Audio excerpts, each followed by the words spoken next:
Hey guys, this is Irie StarCraft and I'm back to cast some more epic 2v2s for you. And this game is going to be on Discord 4. And this is actually a game one of my fans, or I should say a subscriber to my channel who is super awesome, Adam. He pointed me to this as you can tell, this is a different language. I think this is I think German? I'm not sure, but maybe that's wrong. But anyway, this is, as you can see, Aristeo and Cubert, super awesome European team. Aristeo will be the yellow Zerg this game. His teammate Cubert will be the teal Terran. Their opponents will be IronTune, the green Protoss, and Ozonni, the red Protoss. And I am fueled up and ready to go. I just got back from seeing Tron 3D, and well, it was pretty cool. So yeah, anyway, this game, Adam pointed me to a couple of websites that are like the holy grail of European StarCraft 2-on-2 replays. So there's a bunch from Aristeo and Cubert and a bunch of other high-level European teams, so I'm really looking forward to casting these games. This pair of games, what they call themselves, Aristeo and Cubert, call themselves Team Empire, and I guess it's a European gaming clan that they are members of, and they have been entering and playing in all these apparently in Europe they do a lot of 2-on-2 tournaments, which is really cool. And this game, I believe, was from one of those tournaments. The problem is that it's really poorly organized and labeled, so I couldn't tell you which round of which tournament some of this stuff is. But nonetheless, I'm expecting some epic games, and I do have a few mini-series of games with Aristeo and Cubert that I will most likely get to. This was one of two games that I have from these two teams. So as you see this drone dancing around this pylon, running away from the probe, trying to stay alive as long as it can to try and get some additional scouting here later, most likely.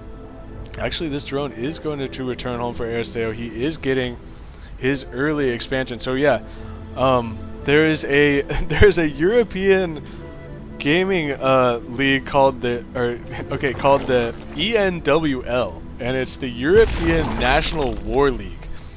And apparently they have tournaments, including 2-on-2 tournaments. They have lots of 1v1 stuff, of course.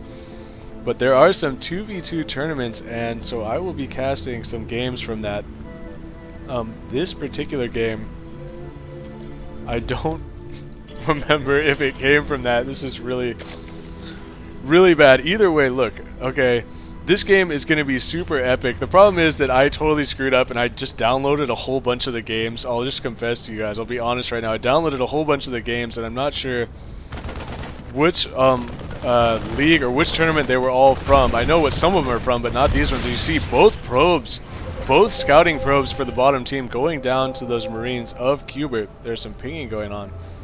I'm wondering if I don't know what Nichem means. Perhaps that means check for proxy pylons, because there is one right up there. It may mean to expand. Either way.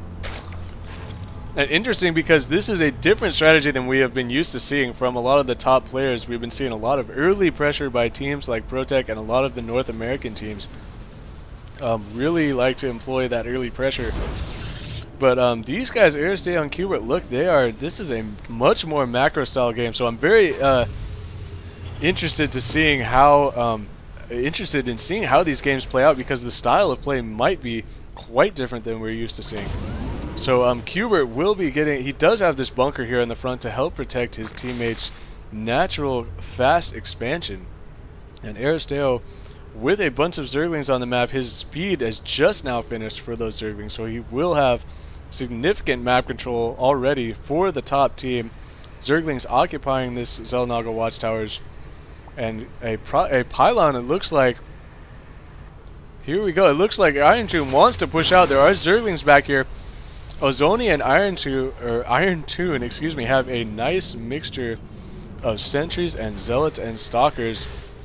It looks like IronTune with 3 warp gates and The same for Ozonni. So are they going to be trying to expand now while they pressure?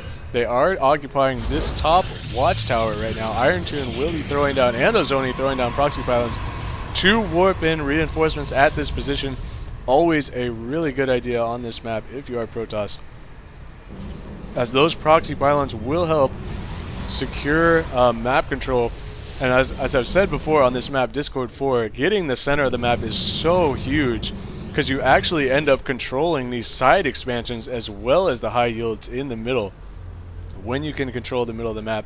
Aristeo still with Zerglings over here, and there is a lot of Stalkers and Sentries gonna try and press this. Aristeo has quite a few Zerglings still back here in the main to help defend that, and this is going to be very interesting. Aristeo going to be throwing down a spine crawler here on the high ground. Ozonni trying to come around the side here. A couple of force fields, actually not doing a whole lot there though, because he actually blocked out his own units from pursuit. Right there, look at the creep spread from Aristeo here, very nicely done. He has vision of all of this area and extra speed up here. That spine crawler will have to be cancelled. As here we go, the force fields are going to be huge, and some nice placement right there from IronTune, and Ozonni are blocking all these Zerglings from getting into the fight. They split up Cubert's army of bio units, and a ton of them have gone down, but here comes the swarm of the Zerglings desperately. IronTune and Ozonni are desperately trying to throw down force fields to try and protect these Stalkers, but there are too many Zerglings, and all the Stalkers are going to go down, and even this last Zealot back here. So, wow, well defended there by Aristeo and Cubert, despite a great initial force field from the Protoss team. So, Aristeo, that macro, that fast expansion, the extra minerals just kicking in at the last possible minute, pumping out tons of extra Zerglings, was Aristeo. He still has this group of Zerglings down here. I'm not sure if he wanted to try and do a counterattack during that, but it looks like him and Cubert are going to be pressing out in the middle and quickly taking out these proxy pylons. And IronTune and Ozonni are just going to GG because they have nothing left. They went all in with that attack here, and when initially it looked like they had a numbers advantage, and they ended up losing that fight, even though they had a nice force field here to split up Cubert's army. Aristeo was able to make so many Zerglings that they just got overrun. So that was an entertaining game to cast. I will be casting another game between these two teams, so look forward to that. Thank you, Adam, for pointing me to these websites. That was awesome. So thank you guys for watching. This is Irie StarCraft, and peace out.